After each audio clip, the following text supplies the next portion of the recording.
আজকে ওসমান হাদি তো আমি বলবো এটা একটা সাইন, এটা নমুনা মাত্র। সামনে কি হতে পারে আমি এটাই আশঙ্কা করি।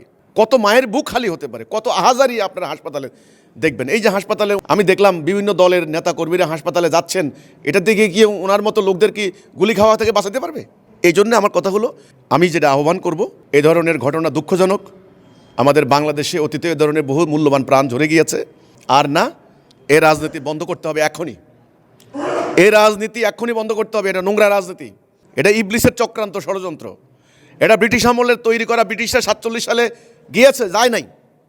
47 সালে ব্রিটিশরা কিন্তু যায় নাই, তারা শারীরিকভাবে গেছে, কিন্তু তাদের আদর্শ, তাদের নোংরামি, তাদের ষড়যন্ত্র তারা রেখে গেছে। তাদের রাষ্ট্র ব্যবস্থা, তাদের রাজনৈতিক দর্শন, তাদের এই হানাহানি স্বার্থপরতা রেখে গেছে। আমার কথা হলো, এগুলি অত্যন্ত আশঙ্কাজনক, নিন্দনীয়। আমি মনে করি যারা সুশীল সমাজ আছেন, রাজনৈতিক দল আছেন, দেশের জনগণ আছেন, ওসমান হাদিদের মতো বা অন্যান্য আপনাদের তরুণদের যদি বাঁচাতে চান, দয়া করে এই হানাহানির রাজনীতি থেকে এদেরকে মুক্ত করেন। এর পরিবর্তে আল্লাহ দেওয়া একটা ভারসাম্যপূর্ণ জীবন ব্যবস্থা আল্লাহ আমাদেরকে দিয়েছেন। আমরা মুমিন মুসলিম, আল্লাহ দেওয়া বিধান মানব। এই রাজনীতি, এই স্বার্থের রাজনীতি, ষড়যন্ত্রের রাজনীতি, অসুস্থ উপায়ে ক্ষমতা দখলের রাজনীতি অতীতে হয়েছে। হত্যা হয়েছে, লুণ্ঠন হয়েছে, গোলাগুলি হয়েছে, কেন্দ্র লুট হয়েছে, আগের দিনের ভোট হয়েছে, বাক্স চিন্তাই হয়েছে। এবারেও সেটা হবে, কারণ এই সিস্টেমটাই এমন। এই সিস্টেম থেকে আমাদেরকে বেরিয়ে আসতে হবে। ওসমান হাদি এই ছেলেটা, এই প্রজন্মের ছেলে পেলে এরা আমরা দেখলাম এদের আন্দোলন, এদের নির্ভীকতা। এরা আন্দোলন করে মাঠে সরব। এখন আন্দোলন পক্ষ বিপক্ষ, কারো পছন্দ হবে পছন্দ হবে না, সেটা তো ভিন্ন কথা। কিন্তু দেখা যাচ্ছে এই যে আততায়ীরা হঠাৎ করে গুলি করে চলে যাওয়াটা, আজকে সে জীবন মৃত্যুর সাথে পাঞ্জা লড়ছে। আজকে পর্যন্ত যে খবরটা আমি পাচ্ছি সেটা হলো এখনও তার আশঙ্কা মুক্ত নয়। বুলেট তার মাথার এক পাশ দিয়ে ঢুকে আরেক পাশ দিয়ে বেরিয়ে গেছে। তো এটা অত্যন্ত উদ্বেগজনক, এটা অত্যন্ত নিন্দনীয়। এগুলো সন্ত্রাসী হামলা, সন্ত্রাসী ঘটনা। এগুলো কোনোভাবেই আসলে আইন মান্যকারী, আইনের প্রতি শ্রদ্ধাশীল, মানবাধিকারের প্রতি সম্মানশীল, নৈতিকতা গুণসম্পন্ন কোনো মানুষ আসলে এগুলারে সমর্থন করতে পারে না। প্রথমেই এই কথাগুলো নিন্দনীয়, এরা পরিত্যাজ্য। প্রথম কথা হচ্ছে এটা। দ্বিতীয় কথা হচ্ছে, আপনি বললেন যে ঢাকা 8 আসন হেভি ওয়েট প্রার্থীরা এখানে। আরে ভাই, হেভি ওয়েট এখন সব জায়গায়। মেইন কথা হলো একটা অরাজকতা চলছে। আপনি দেখেন নরসিংদীতে একটা জেলায় 1 বছরে 100 কতজন মানুষ খুন হয়েছে।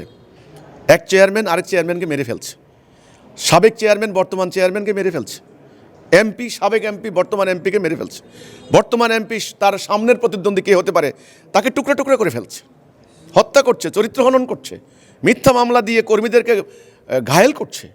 এই যে ঘটনাগুলি হচ্ছে, এটা ভয়াবহ। আজকে ওসমান হাদি একটা আমি বলবো এটা একটা সাইন, এটা নমুনা মাত্র। সামনে কি হতে পারে আমি এটাই আশঙ্কা করি। কত মায়ের বুক খালি হতে পারে, কত আহাজারি আপনারা হাসপাতালে দেখবেন। এই যে হাসপাতালে ওনাকে আমি দেখলাম বিভিন্ন দলের নেতা কর্মীরা হাসপাতালে যাচ্ছেন, এটা দেখে গিয়ে ওনার মতো লোকদের কি গুলি খাওয়া থেকে বাঁচাতে পারবে? এই জন্য আমার কথা হলো, আমি যেটা আহ্বান করব, এই ধরনের ঘটনা দুঃখজনক। আমাদের বাংলাদেশে অতীতে এ ধরনের বহু মূল্যবান প্রাণ ঝরে গিয়েছে। আর না, এ রাজনীতি বন্ধ করতে হবে এখনই।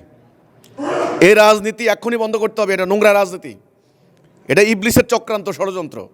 এটা ব্রিটিশ আমলের তৈরি করা। ব্রিটিশরা 47 সালে গিয়েছে, যায় নাই। 47 সালে ব্রিটিশরা কিন্তু যায় নাই, তারা শারীরিকভাবে গেছে, কিন্তু তাদের আদর্শ, তাদের নোংরামি, তাদের ষড়যন্ত্র তারা রেখে গেছে। তাদের রাষ্ট্র ব্যবস্থা, তাদের রাজনৈতিক দর্শন, তাদের এই হানাহানি স্বার্থপরতা রেখে গেছে। কাজে তারা ওখান থেকে সিস্টেম ওঠানামা করায়। আমার কথা হলো, এগুলি অত্যন্ত আশঙ্কাজনক, নিন্দনীয়। আমি মনে করি যারা সুশীল সমাজ আছেন, রাজনৈতিক দল আছেন, দেশের জনগণ আছেন, ওসমান হাদিদের মতো বা অন্যান্য আপনাদের তরুণদের যদি বাঁচাতে চান, দয়া করে এই হানাহানির রাজনীতি থেকে এদেরকে মুক্ত করেন। এর পরিবর্তে আল্লাহ দেওয়া একটা ভারসাম্যপূর্ণ জীবন ব্যবস্থা আল্লাহ আমাদেরকে দিয়েছেন। আমরা মুমিন মুসলিম, আল্লাহ দেওয়া বিধান মানব। এই রাজনীতি, এই স্বার্থের রাজনীতি, ষড়যন্ত্রের রাজনীতি, অসুস্থ উপায়ে ক্ষমতা দখলের রাজনীতি অতীতে হয়েছে। হত্যা হয়েছে, লুণ্ঠন হয়েছে, গোলাগুলি হয়েছে, কেন্দ্র লুট হয়েছে, আগের দিনের ভোট হয়েছে, বাক্স চিন্তাই হয়েছে। এবারেও সেটা হবে, কারণ এই সিস্টেমটাই এমন। এই সিস্টেম থেকে আমাদেরকে বেরিয়ে আসতে হবে। এটা হলো আমার কথা। এটা অত্যন্ত আমার একেবারে ক্লিয়ার অ্যান্ড লাউড। ওসমান হাদিকে হামলা কে করেছে এটা নিয়ে ঘোলা পানিতে মাছ শিকার হবে। আমরা আইজিপির আজকে বক্তব্য দেখলাম, উনি বলছেন আমরা সাঁড়াশি অভিযান শুরু করছি। হ্যাঁ, এখন স্বাভাবিকভাবে বাংলাদেশের রাজনৈতিক সংস্কৃতি আছে, প্রতিপক্ষকে ট্যাগ লাগাইয়ে দেয়। এখন দেখবেন আওয়ামী লীগ ফিল্ডে নাই, এখন সমানে বলবে এটা আওয়ামী লীগ মারছে। স্বাভাবিকভাবে নিশ্চিতরূপে এখন বলা মুশকিল। আওয়ামী লীগ থাকা অবস্থায় কোনো কিছু হইলেই জামাত বিএনপি, কিছু হইলেই জামাত বিএনপি, বা আছে বোম মারছে কে জামাত বিএনপি।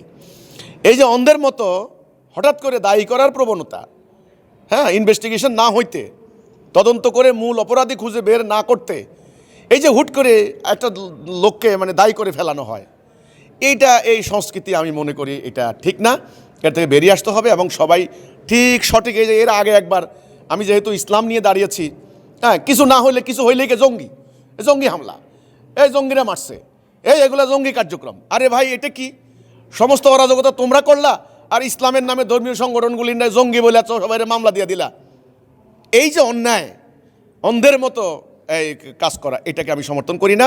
ওসমান হাদিকে কারা হত্যার উদ্দেশ্যে গুলি চালিয়েছে, ষড়যন্ত্র করেছে, তাদেরকে একেবারে সুনির্দিষ্টভাবে চিহ্নিত করা হোক, তাদের রাজনৈতিক পরিচয় ডিসক্লোজ করা হোক।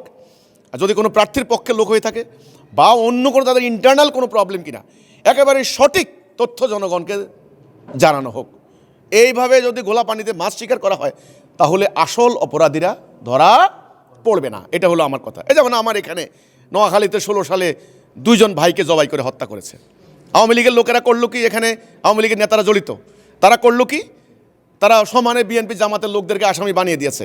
হ্যাঁ, এদের ভিতরেও থাকতে পারে এখানের হত্যাকারীরা। এতে করে এখন হচ্ছে কি, রাজনৈতিক মামলা বলে ওই সরকারের উপরের থেকে মামলাগুলি সব ফেলে দিচ্ছে। তাহলে এই হত্যা মামলা কি হবে? এই যে মানুষগুলোকে হত্যা করলো, তাহলে রাজনীতিতে যদি অপব্যবহার করা হয়, তাহলে সঠিকভাবে অপরাধীরা পাকড়াও হবে না, সুবিচার হবে না, আইনের শাসন নিশ্চিত হবে না। এইভাবে অপরাধীরা ধরাছোঁয়ার বাইরে চলে যাবে।